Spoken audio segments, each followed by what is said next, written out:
So Jenny, thanks for coming tonight. I'm going on a ride. Oh. I'm going on a very good ride. Jenny, thanks for coming.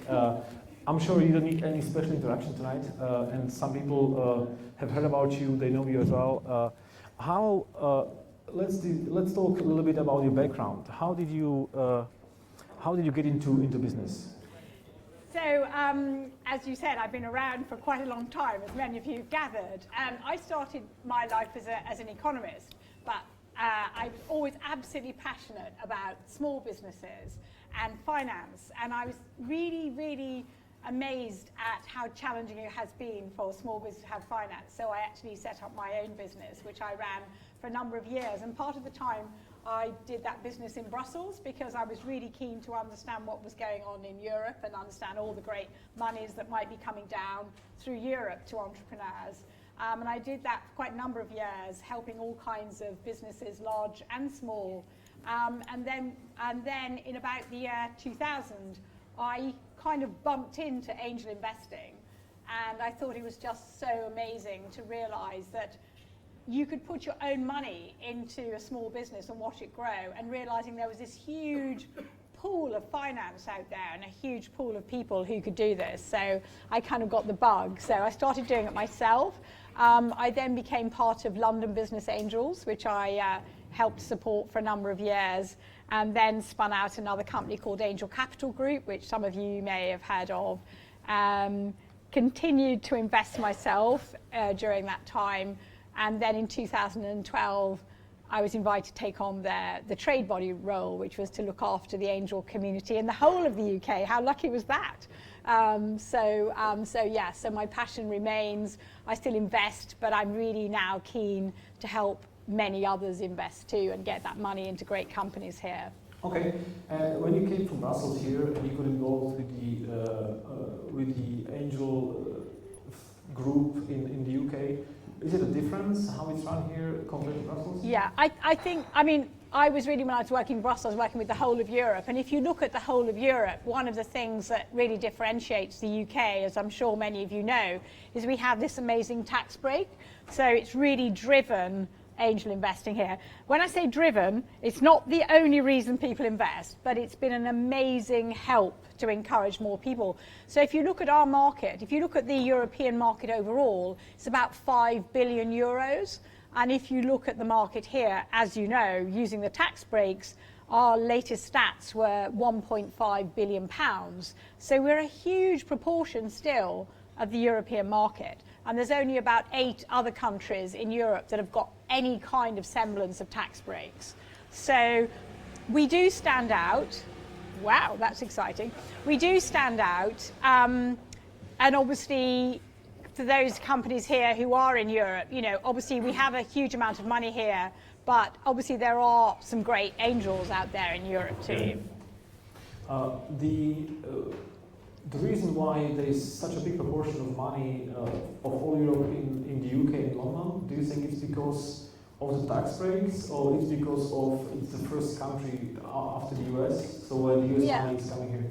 I think there's a lot of reasons. I don't just think it's about the tax breaks. I mean, we do have, as you know, an amazing climate here for startups. We've had a lot of support around the startup scene here. We've also got angel co-investment funds, and those are also pretty unique. So, and there are also some very interesting early stage VC funds. So what we have got, and by the way, I know there's lots wrong, it still needs fixing, but overall we've got a better overall pool of finance from startup to scale up than you would see in other parts of Europe.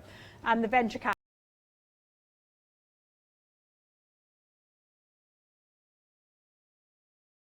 it's about tax, it's about co-investment, it's about having other investors prepared to co-invest. And for those of you who are into crowdfunding, of course, we've been a leader in crowdfunding as well. So we've had a lot of interesting catalyzers in our community, which has really helped to make angel investing grow here. It's really interesting. Let's talk about some basics now. You're mentioning angel investing and VCs. How do you define angel investing? Angel investing is obviously, as I've said, completely massive. I mentioned to you a figure of 1.5 billion in EIS. And if you look at the early stage VC market, there's only 280 million in venture capital going into startup, seed and early stage through VC. So that figure is really small when you think about that compared with angels. So the angel market is huge. But obviously, you know, good and effective angels, we do talk to VCs. This is not about angels versus VCs. If you're an entrepreneur, you very often want to be sure that you've got a pathway of finance and that you get all the angel money you want. What you're looking for is angels that can also put in a number of rounds until you're really big enough for that Series A. And so, you know, we have got a good market where through syndication, because angels syndicate in this country, they pool their money, they pool their due diligence, they pool their risks. And so you can get a reasonable amount of money, not just for your first round, but you can bring further rounds. And so you really only bring in the VCs when you're ready for that Series A. So I think the big challenge is at the moment, some of those relationships between angels and VCs are still not all in place. The savvy angels know who to talk to in the VCs, but I think that we could do more as a community to make sure there isn't that chasm when you come to move from angel money to VC. So, you know, it's very important as an entrepreneur that you can know that you've got that certainty that when you want that next piece of money, you know, you've got the VCs there willing to come alongside the angels. Yes. And you did a great job as the industry body in terms of having putting together all the people who are interested in angel investing. Yes. Let's ask the audience, how many of you are at a stage where you either looking or you're going to be looking very soon for angel investing? Oh wow, lots of people to talk to tonight then, okay. Yeah, this is the right audience. Now, you know, this kind of audience is at a stage where they want to know how do they find angel investors. So what is your advice to find the right people? Yes, and I do sympathise with that. Obviously, as a trade body, one of the things we've done is, and if any of you haven't been on our website, you should have a look. www.ukbaa.org.uk, simple as anything. We do have a big directory of the syndicates and angel groups out there, but obviously that's only a certain number of those people, but it's always a very good starting point. The one thing you need to remember, obviously, is you've got to kiss a lot of frogs, and I'm sure those of you out there, you've been kissing frogs like mad, but remember, you've got to talk to a lot of angels, because it's really important when you're talking to angels. You need someone who also understands your market or your sector. But remember, all of the angels you talk to don't have to be like that. You need a lead angel. You need someone who gets that, who's going to come inside your business and help. Behind that, you can pull together quite a bit of passive money. Don't feel that it's all got to be perfect.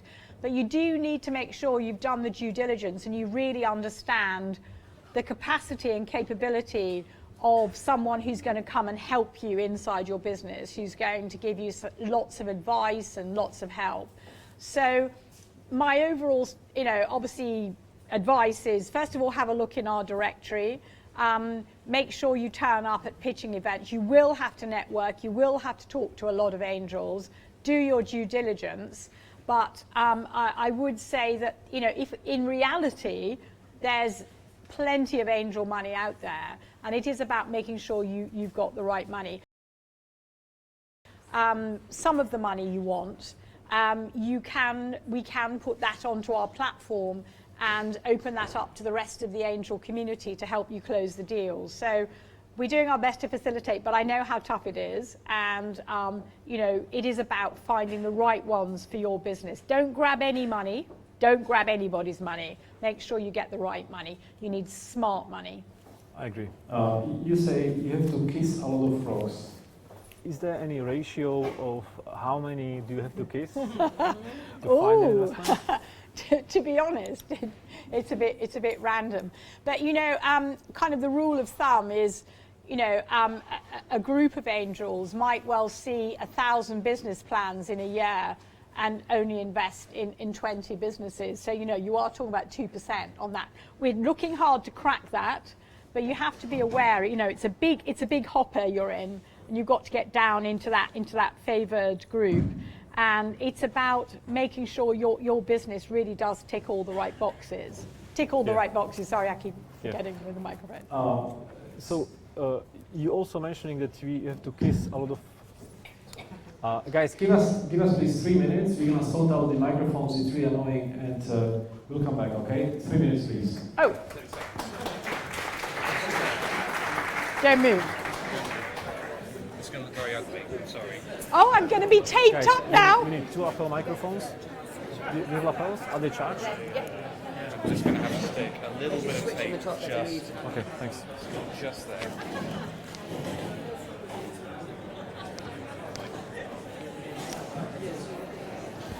Any thoughts of the designer dress have just gone down the wall? I've now got orange tape. Right, okay.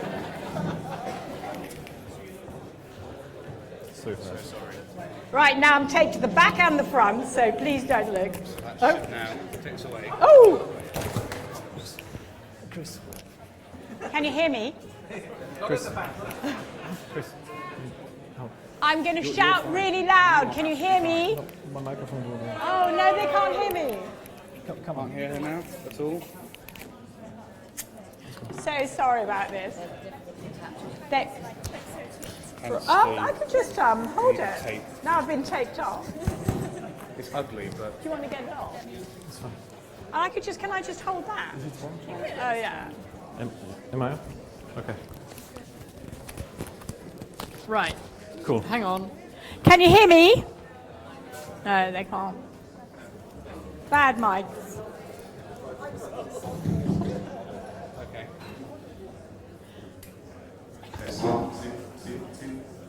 Right. We try that. Can you project? Can I project? I've got a very loud voice. Yes, Is it okay? that go? Can you hear me at the back? Please wave. No, they can't. Okay, guys, can you hear us? No, they can't hear us at the back. I'm going to do a song and dance. Would that help? Right, I'm just going to shout. Oh, Yeah. we're getting that. Can you hear me? You must be able to hear that. You must. Okay. Cool. Let's keep going. Thanks for your patience. We appreciate that. This was not the plan. Jenny, you said you have to kiss a lot of frogs. Now we mentioned how many approximately. Oh, how many frogs? Yeah. You should not give up. You also mentioned something interesting, which is you have to go to many pitching events. Are there any good pitching events in London which you recommend? I really think that's quite complicated to recommend. I think I could say what you need to look at are the ingredients of making sure that any pitching event you go to has got a lot of real angels there and not just a lot of people in the room. Yeah, that's true. And to be honest, sometimes some of the smaller events where you know there's a curated group of angels is actually better than thinking, I'm in a room and there's 120,000 people here. Mm-hmm. How many angels are in that room? Potentially, you know, quite few. So you do need to make sure. And if you're going to sign, I mean, I would also say don't pay to pitch. I don't believe in that. If someone is going to invite you to pitch and offers added value, obviously that's fine, and maybe that costs a little, but you shouldn't ever pay to go into a room just to pitch. And really, angels are there to find great deals, so you shouldn't need to pitch because they will get the benefit if you're a great company. So it's a two-way street. But I would say don't be mesmerised by kind of the size of the room and the number of people in the room. You want to know there are angels and real angels in that room. So I can't necessarily say which ones, but I mean we do, and again, we have an events calendar on our site, and I'm sure many other people have them too, where you can check for deals. But in fact, if it's a good pitching event, also remember it isn't a walk-in event. You'll probably have to apply. Probably have to be, actually it's a competition to get to pitch. Yes. So, you know, if it's a freebie event, be prepared to this. It's a very general event. Yeah. I agree, and some of the good events which I've been to in London are organized by organizations like Bloomberg, for example. They do lots of interesting pitching where you events. get some serious investors. HBS, Harvard Business School's alumni have this pitching event on a quarterly basis. You can apply, it's free, and if they select you, you get a room full of Harvard Business School alumni who are investing, angel investing. There are some great ones, and I think you definitely want to, you need to be able to say, again, like I was saying, do your due diligence. Ask the people who's going to be in the room. Yeah. You know, tell me who's going to be there. Don't waste your time. But I think the ones that have a curated process are likely to be more beneficial to you. Yeah. Yes. Schools like INSEAD or London Business Schools. There's some great ones. They do some pitching events. Now, networking events are a bit tougher because we never know who's going to turn up and how are we going to meet an angel. Yes. Do you have any tips on when I go to an event and I start speaking to somebody, I have a startup who is looking for funding, and this gentleman just says he's an angel investor.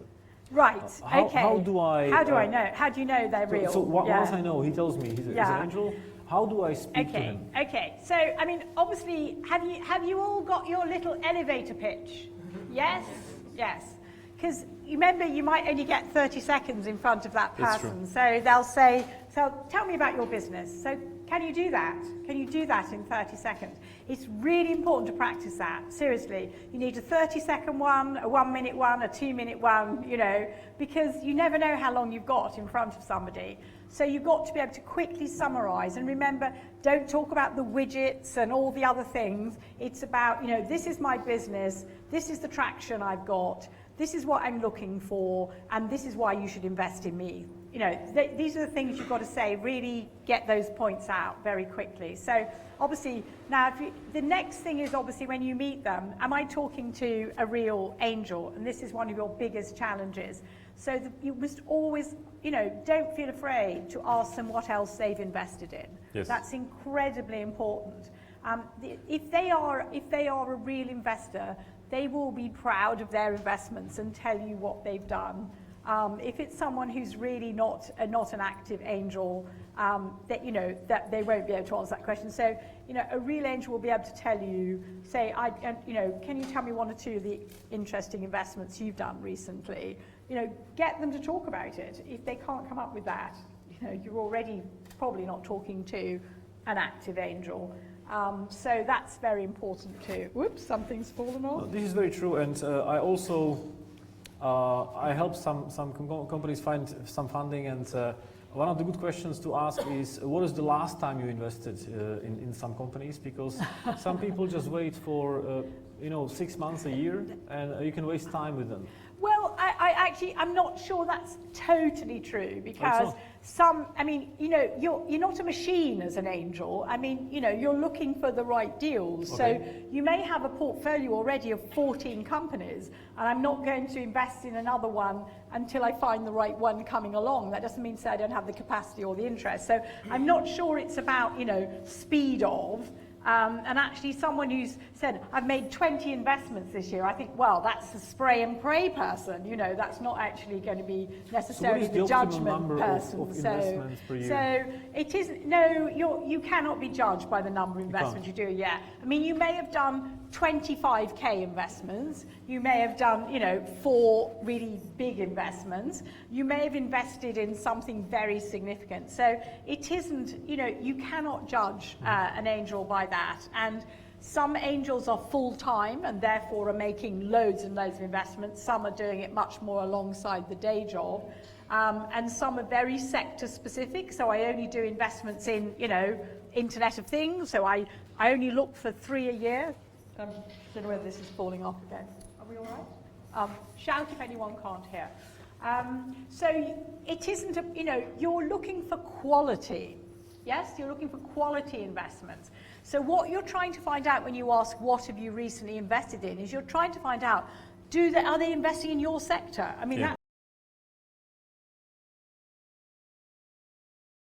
you know, social media, and I've met someone who's only invested in the oil and gas sector, you know, that's probably not going to be an exciting angel for me to have a long conversation with. So you've got to, you know, that's what you're looking to do. But I mean, this networking thing is challenging. And again, you've got to look at it from our side. I mean, like, we will have a wall of entrepreneurs coming towards us when, you know, when we come to an event. And so, you know, generally we're just trying to kind of get a quick snapshot. That's why I say you've got to be really quick in telling us what, yes, a quick snapshot to say, do I want to have another conversation with you? That's what you're trying to get. You know, you're trying to get another conversation. And it's that. And actually the other thing is, do not send your link, do not ask them to link in with you immediately afterwards. I'm sorry, you know, we're not going to link in with hundreds of entrepreneurs to give you access to our, you know, our LinkedIn base. I'm sorry, it's not going to happen like that. So actually that's not the answer. I met you last night, will you link in with me? No, okay, or whatever. So I think it's, if you met someone, then send them another, either if you feel confident enough and you've got no IP caught up in it, send someone a very short and great slide deck. Okay.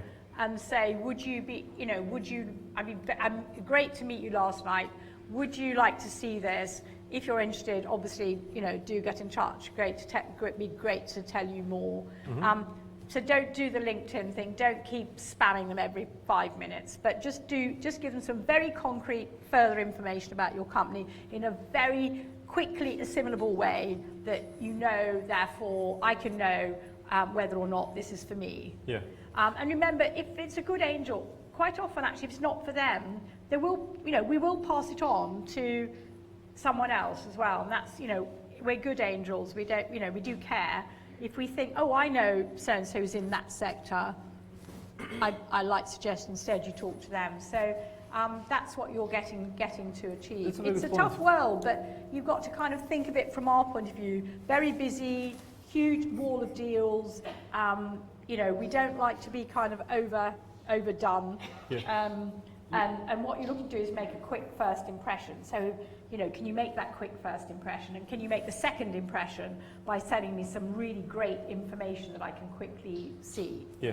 You're mentioning smart money, and so you recommend to just find the right experts in your niche, in your industry, which can help you? Yeah, I mean, again, if you're in a very special specific niche, you've got to be sensible to think how many angels are there in your special specific niche. So you've got to be a bit broad based.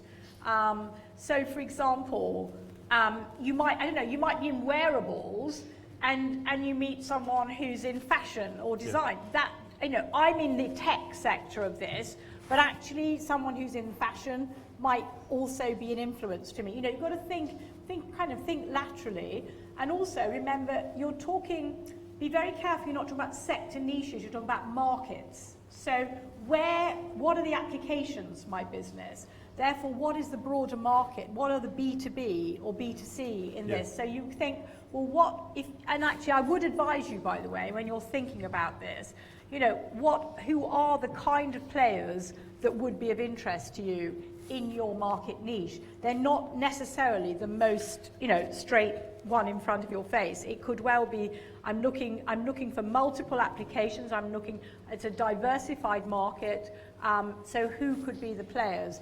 And also, I mean, to be honest, let's be really frank. I know huge numbers of investors who are very happy to back a business who may not necessarily be from that sector. And again, you've got to think, will they bring other value if it's not the sector expertise? Yeah, you say even if the investor does want to invest, they know each other, they help each other, they introduce each other. So it's totally fine if you ask for introduction, even if the guy or the lady does want to invest? Yeah, you can certainly say that. I mean, you can certainly say, you see, I'm going to look for a great entrepreneur. I mean, the first thing we look for, I'm sure you appreciate this, we look for a great entrepreneur. Yeah. The business comes after that, you know, the actual sector comes after. The first thing we want to know is, so if I think I've met a great entrepreneur, then, you know, we will then introduce you to a colleague, because we think you're a great entrepreneur. It's not for me, but you know, you're a great entrepreneur. And I know it's very hard to prove that. Well, I think it's like, I think, as I said, I think first of all, and without actually killing us with your enthusiasm, you've got to actually look, you know, bright, you know, passionate and all those things. And actually a great entrepreneur will actually, you know, as I said, having that good, great, concise, bright few words that you can say to people in your pitch is really great. And actually your other thing, of course, is your slide deck. So what other things can you tell me quickly in your slide deck? Well, obviously will be for you to be able to put out straight in front of my face your experience and your achievements to date. And it'll be your achievements, obviously, that will start to, this is someone who's really got somewhere already in only 6 months in their business, look what they've achieved, you know. So those are those are influencers as well. But remember, do not hide your light under a bushel. Make sure you really tell us the great experience that you've had and what a great person you are. And because this is all we have to go on, both when I just meet you and probably in those very first meetings that we have. You know, I also experienced that it's much easier for me to...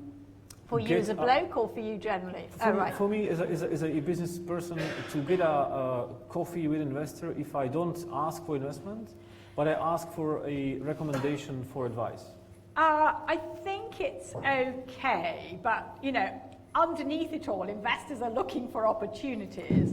So, but they are much more likely to say yes if I ask for recommendations. But do be clear. If you are looking for investment, you have to be upfront about that. You know, do you want to talk to me, or do you think, are you an opportunity for me? Okay.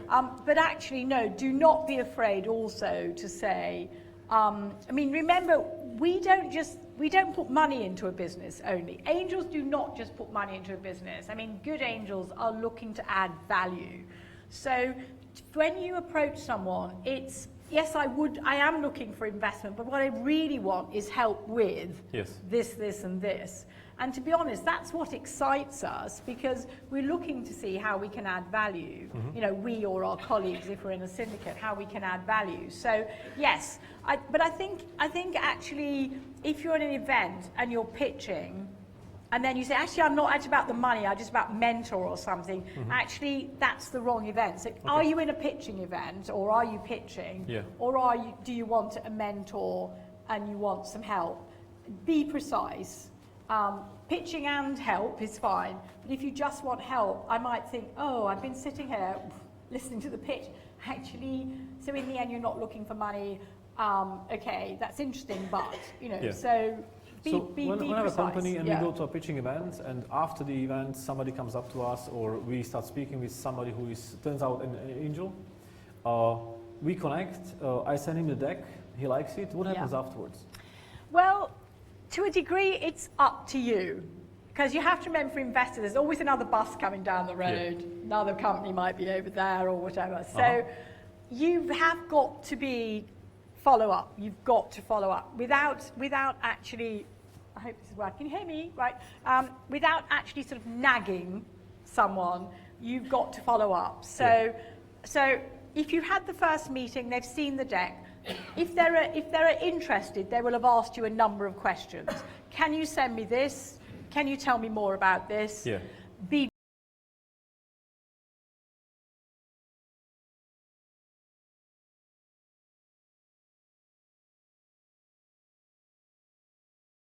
and if they then ask to see a bit more about the business, or can you tell me more about the market?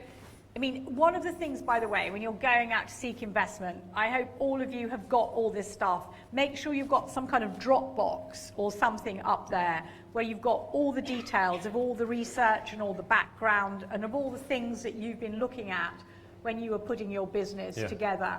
So that when I say to you, I want to understand more about that market, oh, here's some information, you know, here's the research, not, give me a week or two and I'll go and find this out, you know. I agree.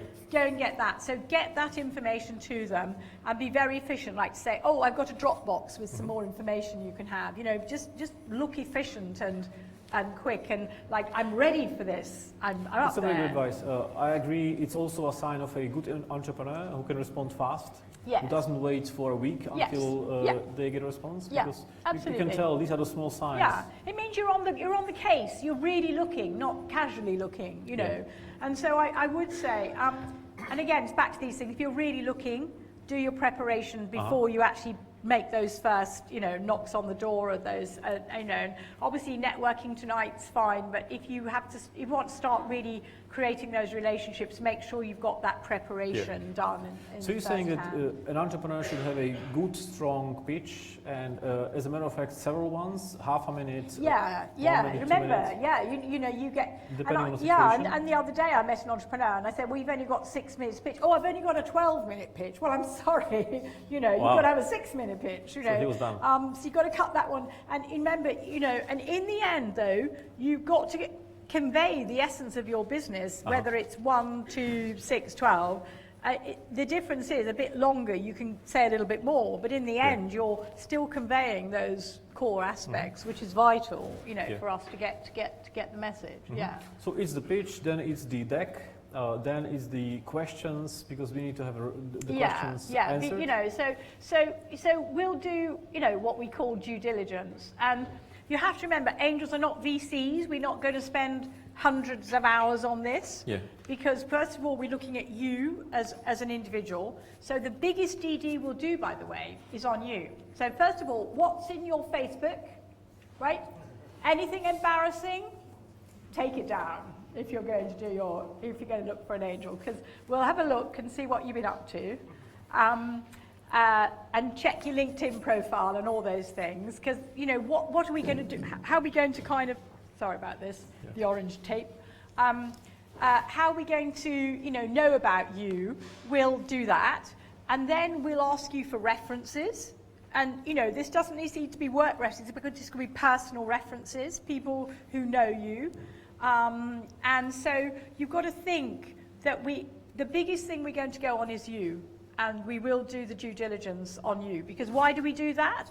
We're putting our money and our faith in you to execute that business, to do what you said you would do, to look after my money, to be aligned with me in wanting to grow a great business. And so we'll look for those, for those assets in you.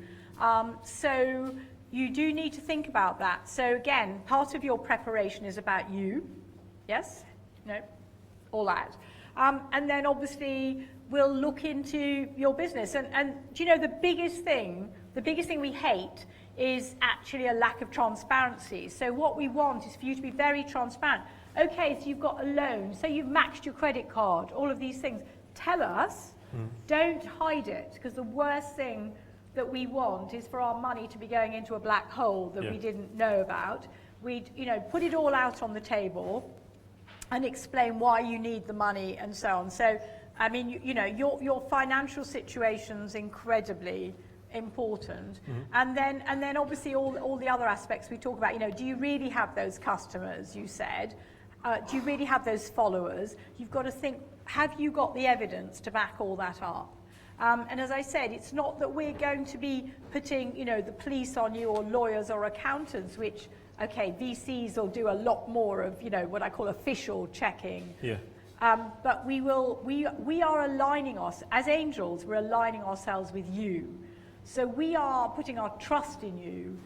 We want to work with you, and therefore we want honesty from you. And we would like to make sure that you're giving us all the details of everything you say, and that we won't, having put our money in you, find out the next day that this was not what we thought. I agree. And then you have a friend, and you'll have an ally and a colleague, and someone who really, really is aligned with you and working together. And that's what you're looking for.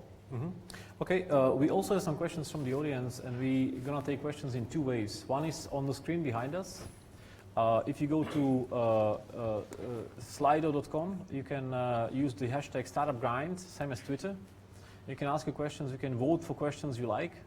The question there is there a comprehensive list of British or European angel investors? So part of the question is the UK BAA, right? I mean, seriously, I wish there were. I wish there was. So what I know besides the bumping out there. What I know is who I know that what I call the visible people who form themselves into an organisation which has got some kind of name attached to it. The hardest thing for us to know are the individuals. So you've obviously got Angels List as well, which does have quite a lot of individual names on it. But what I have a record of are kind of the key syndicates and networks and groups. Yeah. Lots of individuals do not want to be named and therefore will not put themselves out on public lists. And that's the biggest challenge for you as entrepreneurs. And that's why starting with the ones you can find and then asking them to kind of recommend you to others is the best. But there are huge numbers of angels, to my disappointment and frustration, who will not make themselves known. And I mean, you're very lucky down here in London, the southeast. Anyone from the north here? No. Well, if you go up north, I literally can't find the angels. I go like, where are the angels? There aren't. They are in the long grass. So we're lucky here in that we do have a lot of angels who are prepared to make themselves known. I apologise. One day, maybe, if all angels will be prepared to make themselves known, we'll get that big comprehensive list. But lots of people don't want to be personally approached, and that's why people form a vehicle, like a syndicate or a network with a name in front of it, so that they can filter, deals. Okay. Once you have a company which you like, you want to invest in, what are the key elements of the deal you're looking for? Okay. Well, when we say the deal, I mean, I think the one thing I will say, and I'll say this to all of you, is that I don't think angels are there to rip companies off. So, I mean, part of the deal I'm looking for, obviously, is the balance between, the valuation and the amount of equity that we're looking for. And I think it's one of the biggest areas of tension for most angels and investors with entrepreneurs. And part of the issue is that you will have a sense of the value of your business that you have kind of developed. And most angels, and probably even worse with venture capitalists, we've probably got certain rules of thumb that we'll use to say, what we think this business is worth. Yeah. And I think the hardest thing for you is because you've seen lots of things out there and the values that have been put on, because you read what's in the press, is to have this is not to your detriment, but you may well have a very high sense of your valuation compared with what we would want to do. What you're looking for yourselves is you need to be flexible around this for the first piece of money, knowing that, obviously as soon as that money goes in, you've immediately increased your value.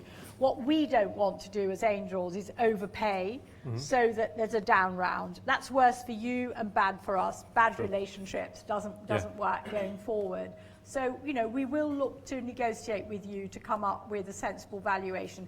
And if you absolutely stick to your guns about the valuation, then I'll walk away, as will my colleagues from that deal, just because, A, you're showing yourselves to be inflexible, which is not going to be great for the future, but also because, you won't be happy and we won't be happy with the outcome. So obviously your biggest challenge in part of that original deal negotiation is to feel happy between you around that valuation. So that's the first thing. I mean, the second thing, obviously, as I've mentioned already, is to make sure, I would say, it's relatively provide all the information that we need to make sure that the deal is going to go ahead, and that we won't find too many skeletons in the cupboard going forward. And so that's very important for us. And also, I mean, we will look to, obviously we'll look at the current shareholding and things like that. If you've got lots of other complicated bits and pieces around you, you might want to get those shares, better organised. Yeah. But one thing you do bear in mind about Angel, go back to the equity thing, is that we're very lucky in this country we're having EIS and SEIS, because it's good for you and good for us, because it limits the amount of equity that any angel who wants to use that scheme will take away to 30% of your business. And if you look at what other amounts of equity other companies give away in other countries, it's often far higher on the deal. you shouldn't be looking to give away more than 20 to 25% max in your first round. They shouldn't want to take that 30%. That should not be the case.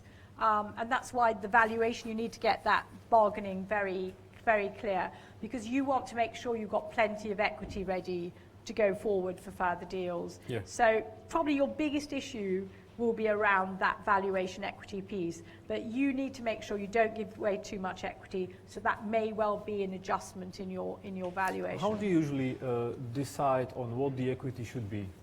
How do we do it? Well, I mean, as I said, as you know, there's no science attached to this, it's just an art. So, I mean, some angels will say, if you are a complete startup, you know, no revenue, complete startup, not much on the table, I would not value your company at more than $500,000. Okay. Okay, big shock all around. You know, and from then on, why should I pay more than $500,000? So what above that? What other value have you created so far? So your traction, your achievements, the value, the customers, the followers, you know, whatever it is, everything beyond that stacks up. But if you start with the most pessimistic view, that startup, $500,000, whoa, what can you do? Well, how would you move that needle from then on? So I think that's a very important starting point. Clearly, once you've got more traction, then you have everything you can put on the table to start to really prove. We're not looking to downgrade what you've achieved or where you are, but it you know, if you've not got far in your business, it does not make sense for us to value it more than that. Okay, so now we have the negotiation going on. How long do you normally negotiate with a startup? Ooh, well, that's a very interesting one, because it's not really down to me sometimes. It's also, you know, the legals. So first of all, as I said, your biggest way of speeding this up is getting everything in the Dropbox, everything organized. Get yourself organized. Responding very quickly to questions. So that's another a great tick in the box. And we have them on our website, and they are out there as well available. Do make sure you have a look at some of the legal templates. One of the things you're looking to do is reduce the cost of the legals, because you do not want to be ripped off as a startup or an early stage entrepreneur by a lawyer who's used to doing private equity deals, okay? You're looking to have, you know, very simple, should be a very simple transaction. So look online. We have them on UKBAA. Seed Camp have them too, and one or two of the law firms. Make sure you use basic templates.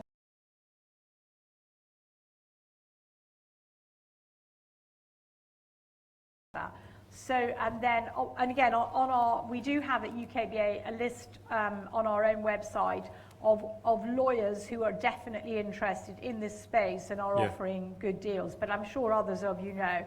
But so the speed of it really will also be in the competence of the lawyer. Remember other things, by the way. Have you all got your EIS, SEIS advanced clearance? Yes? Anybody has it? Anybody has it not? Who is looking for funding? Because if you haven't, get on that one, because again, that will take time and slow it down, because I'm not, you know, as angels, we won't, if you say I'm EIS, SEIS eligible, I won't put my money in there, because part of the due diligence will be prove to me that HMRC have given you advanced clearance. Yeah. Yes? And go onto the HMRC website, very easy to do, takes 2 or 3 weeks, get it done. And that really is really worth doing, because again, that's part of the due diligence to make sure that's in place. Obviously, not everyone will be eligible, and not all investors look for it. But if an investor's looking to use their tax break, you can't then let them down by showing that isn't finally eligible. So you need to make sure you've done that. So again, that's another thing that can slow down the process. I mean, if all the ducks are in the row, obviously, and all that, you know, 6 weeks, but 3 months is much more a norm. And by the way, that compares very unfavorably with crowdfunding, where people think they get the money in 5 minutes. But remember, that's the same as Dragon's Den. The money's committed at the front, but then still all the processes have to go through. I see. You know, so bear in mind, if you are desperate for money, it's probably not your best route. Okay. Take some time as well. Let's take some questions from the audience to freshen it up. We discussed about the whole structure from meeting an investor, where to meet him, what to prepare, a pitch, a deck, and then answer questions. Let's take some questions over there. Okay, how many are too many slides in the deck? Well, I would say 10 or 12. And the reason being, there's only about 8 things you want to say. Your achievements to date, yeah, your product or service, and what is innovative about it, yeah, your market and your customers, your competition. Don't forget the competition, yeah, and how you differ from the competition. What is your growth strategy and your financial projections? How much money are you looking for? Why invest in us? That was 12. Yes, that's a very good, very precise answer. Another question here, Desmond. Thanks for coming. I asked this question at Bloomberg. Oh, right. Oh, dear. The question is, how, when I go to these angel events, a lot of the angels, because tech city is fairly new, they do not understand intangible things like software, right, coding, and they're used to property, stuff like that. Right, well, you're talking to the wrong angel. You're talking to the wrong angel. I'm sorry, if it's an angel who's used to investing in property, then they're not the right angel for you. I mean, this is serious. I mean, as I said, you can't expect an angel to understand every bit of software, but I mean, you do want someone who has been, using technology, aware of technology, and it is out there and aware and understanding of the market. So there are lots of people out there. And what's your question? Yeah. The question is just about how do you know the right? Well, are you as an organization sort of trying to? Would you be able to educate more of these tangible investors who invest in property to do more tech investing? Yeah. Okay. I think there are 2 things. We are obviously trying to educate people about angel investing, because actually angel investing itself, is an art. I mean, it's not, you don't naturally know. If I've been investing in property, I don't naturally know how to invest in a small business. You're definitely, we have to do, we do a lot of awareness raising and education to do that. I mean, actually, yes, of course, my advice to angels is you have to invest in what you know, or you have to invest alongside someone who understands that. So you will have, people who are very capable with money who will go alongside someone who understands that business. But in the end, you should be wary of taking your money from someone who is taking a lead in your business, who was going to sit on your board or give you any kind of advice, who does not understand your business. So I'm afraid I say you've got to have, you have to take time to filter your way through and find those people. Behind that, you can have people who have been investing in property, who are having to put their money behind Fred, who understands your business. But you've got to find that. Yeah, that's a good question. Yeah. Now we have one question on the wall behind us, which is, why do you think there are so few female angel investors? And is it a problem? A brilliant question. It is, yeah. It's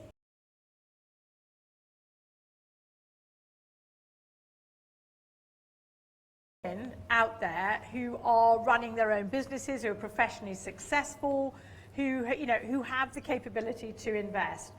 We think it's actually because, and we talk about the women not being risk-taking, and actually that's not true either. I'm going to hold on to this because it's driving me mad. That's not true either, because actually women do take risks, as we all know. So there's something in the environment at the moment that's kind of holding women back, and I actually think it's a bit of a two-way thing. I think women are not going to invest in everything, every kind of business. They will be looking for businesses where they can really add value. I think they are interested in investing in other women businesses, and that's not just because it's a woman's thing, but because maybe women will be looking for that added value. Yeah. I am trying to get more education out there, and obviously I have a kind of confidence that as this wave of great tech women and people are out there, over time, those people will start investing.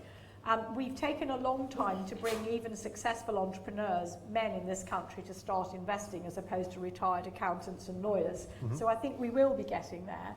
But anyone who meets a great woman who's interested in investing, send them to me. I'll help them become an investor. There you go. And I'll introduce them to other groups. So let's send the angel investor potentials to Jenny. Now, a few more questions from the audience. Gentleman over there in the blue shirt. Yes, stand up. You? Yeah. No, next to you.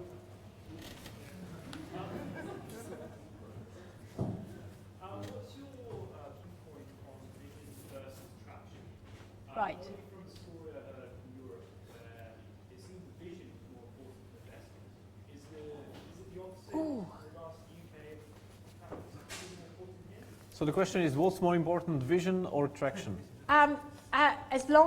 Vision, if it's bullshit vision, then you can imagine I'm saying, traction. I mean, I wouldn't want any, I don't think we'll invest in a company that doesn't have, vision and ambition, of course, fundamental. But in the end, we will, when I say traction, I mean, we're looking for evidence of the fact that you've got somewhere with, with this business idea, unless you're actually presenting to me an idea on a page with vision, in which case I'm going to value it very low and I might put a little bit of money to start you off. But I think if you're saying, how do we choose between those two, then I think that we will look for an entrepreneur with, with vision and ambition, but in the end, your achievements will definitely be important in this as a convincer. And when I say achievements, it doesn't have to be, you haven't got to, stampeded the world so far, but just to show you've made some steps towards, towards that growth ambition that I hope you're going to present. But what we don't want, and we use this word very pejoratively, we don't want a happy life. Obviously, we do want people who have the vision to be, something really big in this market, because obviously we want to back, back that. So it's a combination. As I said, it's just if we use the word vision just being, I'm going to talk a lot about it, Yeah. much less. So let's take 2 more questions. There you go, yes. Thank you. Talking about the lead investor, Yes. how to find it? Oh, yes. No, So how do you find and a lead again, investor? it's back to this thing about, part of it's about networks. So, actually going to sector-specific events and, and trade things are very important, because you're looking for people who are in your market. If you go to lots of generic events, it's much harder for you to find, the experts in your market. Sadly, we don't have enough of what I would call, I don't know what this is. Sadly, we don't have enough of what I would call lead investors out there, and we're looking to build that up, because what you really want, as I said, is the lead who'll bring the other passive money behind them. But when you are putting a deal together, I have a lot of entrepreneurs who come to me and say, I've got 10 angels all bringing some money together and we don't have a lead. Actually, that's quite a dangerous thing to do, because you've got 10 disparate people all putting their money into you with no one who's going to lead that, but also 10 people with different expectations. So it pulls that together. But you literally, if a group of angels come towards you, you've got to say to them, you've got to help me identify someone to take a lead in this deal. If it's not you, help me find someone, because this deal won't go ahead unless there is someone who can do that for you. In my case, I have a complex operation from startup to the IPO. Wow. So it is Yeah. quite a range. Yeah. Yes.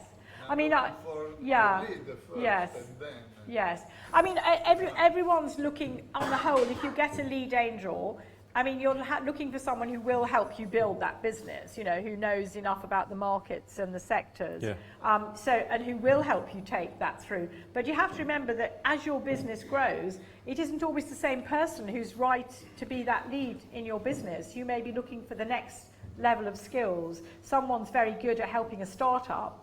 Someone else might be much better when you're on the scale-up route. So, I mean, it's not a necessarily someone who's in there for life. And remember, you do know So 8 to 10 years till we expect exits. You know, it's not going to be tomorrow unless you're very lucky and you meet someone from Google who buys you tomorrow. You know, 1 year. yeah, but it's not often. Yeah. Yeah. Okay. One last question. You over there? Yes. Hi, I'm Bina from Hollywood Foreign. Hello. I'm just wondering, in your Dropbox folder, apart from the slide deck, what would you say are the 4 other top documents that Okay. you have in there? Okay. Hand or- So I mentioned your financial, your financial range. So your bank balances and any debts and things like that, because I want to know, you should also have market information, because I say one of the biggest things you'll be telling me is you're going to have this very big market share. So I'll be looking to show that you've done. Don't just tell me, it's a 5 billion.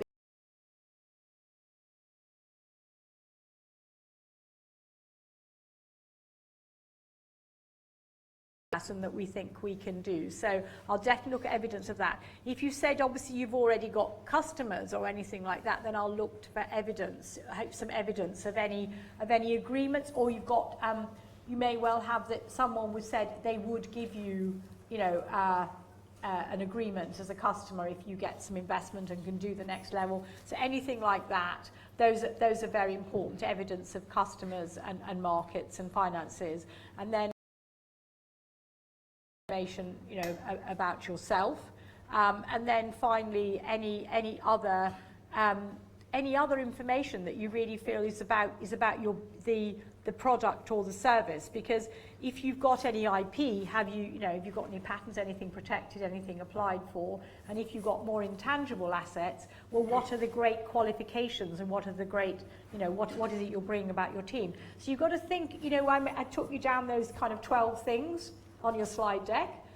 Have I got backup against those things? Because I'll look at those slides ultimately, I'll ask you questions about those aspects, and then I'll expect you to be able to answer them. Yeah. So I would just say, think in those order. But just to say, on the UKBA website, and I'm happy to send out through Marion too, we've got some due diligence templates, so you can understand what investors look for and make sure you've got that kind of information. Yeah, we'll send some follow-up information from this, like Jenny mentioned, the templates. It's really useful. Jenny, before you finish, my last question is, I know you guys have a gala dinner in January. Would this be, if I have a startup looking for funding, a good place for me to go and mingle with the angels, or not? I could sell you lots of tickets, but I won't. I would suggest you might want to come, some of you who are ready to come along to the forum the next day on 27th of January, because we're having a big thought leadership day. It's all about the angel ecosystem, so you can learn a lot, and there's many players from right across the set. I think the dinner is quite hard to be at, to make real links.